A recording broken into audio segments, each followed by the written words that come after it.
you don't just wake up one day and you're a real business owner. Day one, I was standing out there with someone that I thought would be a salesperson for me for a while. 3 days later, she quit.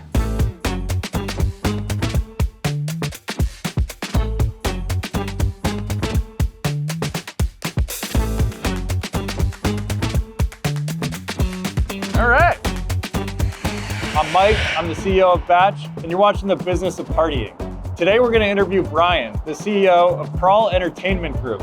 This man has gone from handing out flyers on the street to his Vegas bar crawl to creating a multi-million-dollar bar crawl empire. Let's go check it out. Brian, thanks for hanging out. Crawl Entertainment Group CEO, one of my favorite people to hang out with, an awesome entrepreneur. I think you have an amazing story to tell. So thanks for taking some time and thanks for having me. Absolutely. Yeah, it's good to see you. You started Crawl and you have an awesome story because basically prior to this, you were in Las Vegas, just like on the streets, handing out flyers, hand-to-hand combat sales. So I really respect your hustle, and I think that's translated so well into building a successful business, one that you have now like scaled and almost like franchised. So let's just back up for a second and start with the story from the jump, man. So first, thank you. We are in 3 cities with Batch now. So New Orleans, Nashville, and Austin. But yeah, I got started in Las Vegas. I was a bartender and like a table guy. So we used to call them like a server assistant or a busser for major like day clubs and nightclubs. But I needed another job. So at the time I went on Craigslist and I was looking at, promo marketing, jobs, because here I am in Las Vegas in 2010. And there was an ad, I believe it was like one to get paid to party. And I thought, you're like, let's go, man. Why not? Yeah. Talk about a good like hook point, right? It's so it was for a club crawl company, which was a really small at the time. They were doing what I learned like pretty much like 100,000 in revenue a year. Okay. And they were looking to expand on their street team. At the time, you were like, wow, that's pretty big. That's pretty cool. Yeah, well, it was just like, hey, they have access to these clubs. You're on a street team, but it wasn't like a promoter situation.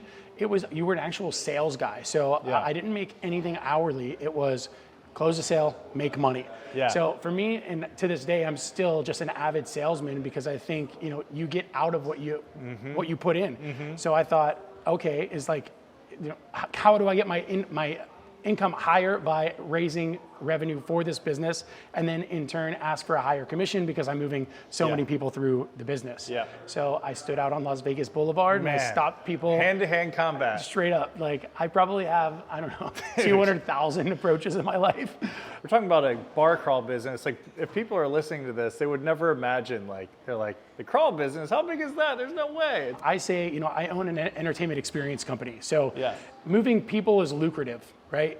So it's, moving tens of thousands of people a year per city has really been, I've been very fortunate in my expansion. And from day one, I knew that it could get there, but it's from having worked for other companies and saw how big it can actually get. Right, which you just eliminated the second stigma behind this, which is like, oh, it can't be that sophisticated of a business. Listen to you speak, and how you think about expansion and marketing and data and insights. That has been the thing for me getting to know you that has blown my mind. Well, thank you. Yeah, and that's the thing is I went from on the street selling paper, carbon copy pub crawl tickets on the corner of Decatur and Governor Nichols in the French Quarter, right? And then guiding every tour to, okay, this isn't scalable without a major team of people who can sell. And I'd struggled with that in New Orleans. So I immediately started to leverage in the digital world.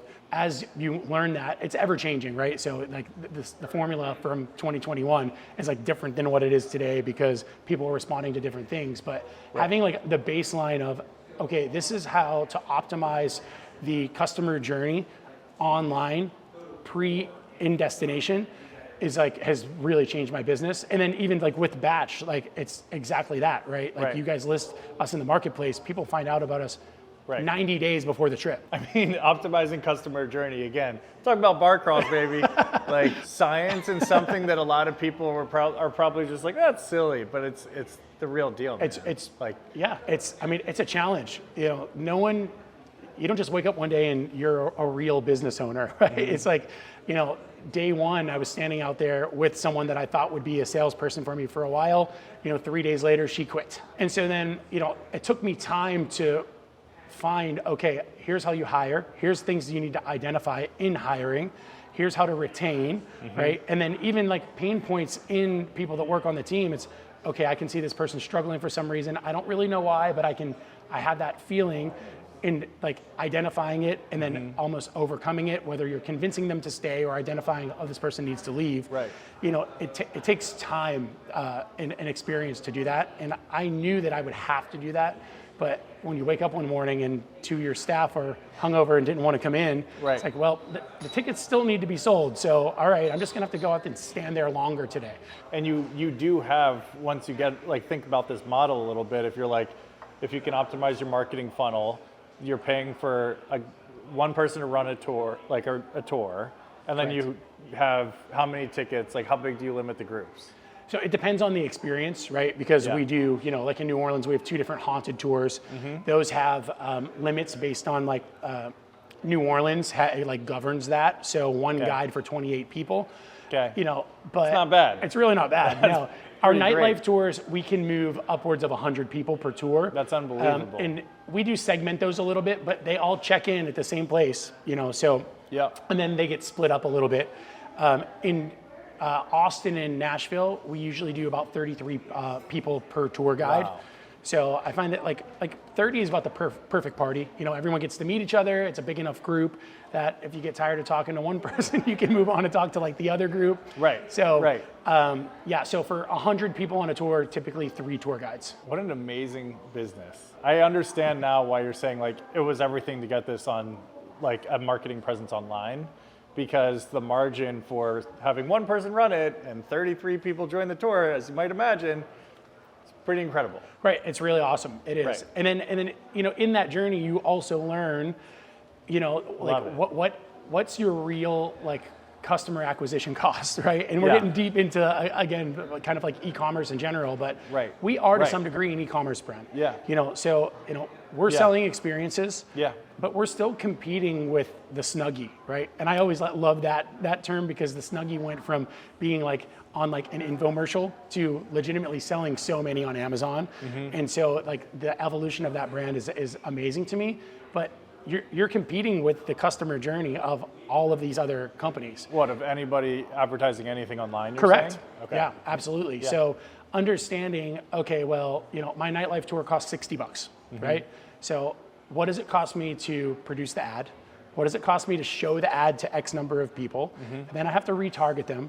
So, but now I know what that margin is and how much I can spend per person on said product. Versus when I first started this, it was, I just buy this ticket. Right. You know what I mean? Right. The other thing that I legitimately love is I like seeing people have a good time. Yeah. I like to have a good time. So being in this industry, one, allows me to meet a million people, right? And then affect people's lives. Like, we were talking like just before this, right? There are crawl engagements, crawl weddings, crawl babies. I imagine there's probably crawl divorces. I don't know.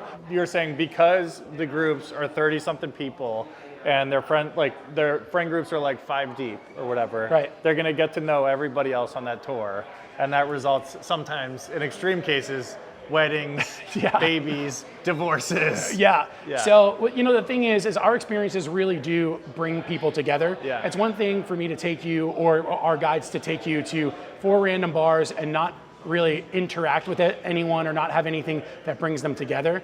Right from the jump, we have like icebreaker games that make people drop their guard a little bit, and play, right, and interact with other people. So by the time that you get to the final venue, the 3 stickers. Right. Yeah. So everyone wears a name tag when you go on our tour. No real names. So, it's your Bourbon Street name, it's your Dirty Six name, it's your Broadway name. Hell yeah. So it's almost like your like alter ego. So right in the very beginning, we want people to kind of like just get out of their comfort zone. Yeah. Like I feel like you're in a different world. I really don't want you to write Carl on your name tag. You know what I mean? I want you to write something that's just like funny, And so people walk up and are like, oh, who are you? Because now everyone's participating in this thing, right? So now it's just common ground. And then in addition to that, we call it a traffic light party. So we put a colored sticker on you It's single, taken, horny, or hard to get.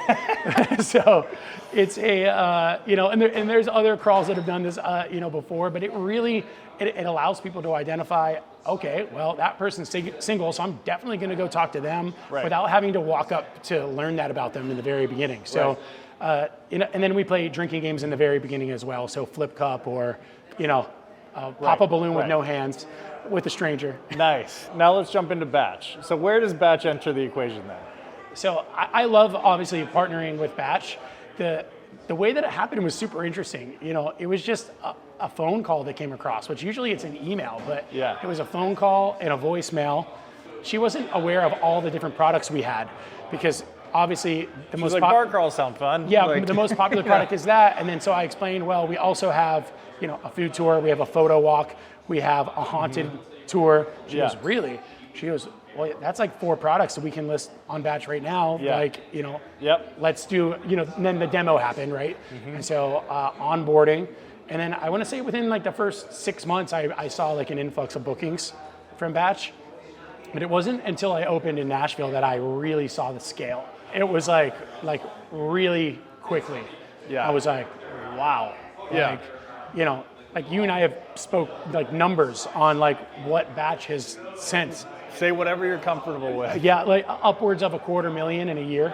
Yeah. And year one. Year one. Yeah. And realized revenue for us. Crazy. Right? Crazy. So that'll change someone's life. Yeah. It was when, again, we talked about productizing your business. Same with ours. When we see something take off, like your business took off on our platform, then we dedicate marketing support in the form of content UGC, and then we double down with the paid acquisition. Right, yeah. So it was not having to, I don't want to say worry, but not having to implement all of those things that I'm doing on the other side to realize the revenue to me is, that's the value prop. That's the trade-off is, ultimately, it's like Google, but your hands are free. Oh, 100%, yeah.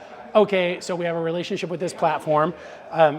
First, your team's great. So I like dealing with the people that are on the Batch team. Right. So it makes it super easy. And it's not me now directly anymore. There's someone else that's kind of dealing with that. But when it was me, it was pleasant. They understand my brand, what it is that we offer. And it just kind of opened the floodgates of, okay, now they have this many users. And now it's putting my brand in front of all of these people. And it really changed the business. Hell yeah.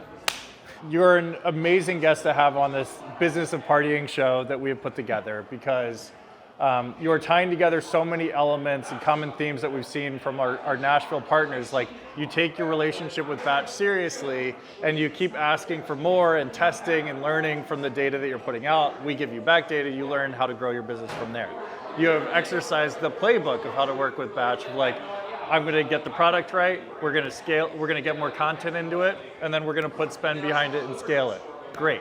And then for your business, you also have this crazy hustle mentality, right? You've been through it all. You found such a cool niche to own that you truly have owned, and I think, and you've been super smart marketing wise, leveraging the right technology, putting the right team culture together to build an awesome business. So I really appreciate you sharing your story. Absolutely, thank you. Thanks for having me. It's always good to see you. All right, my man.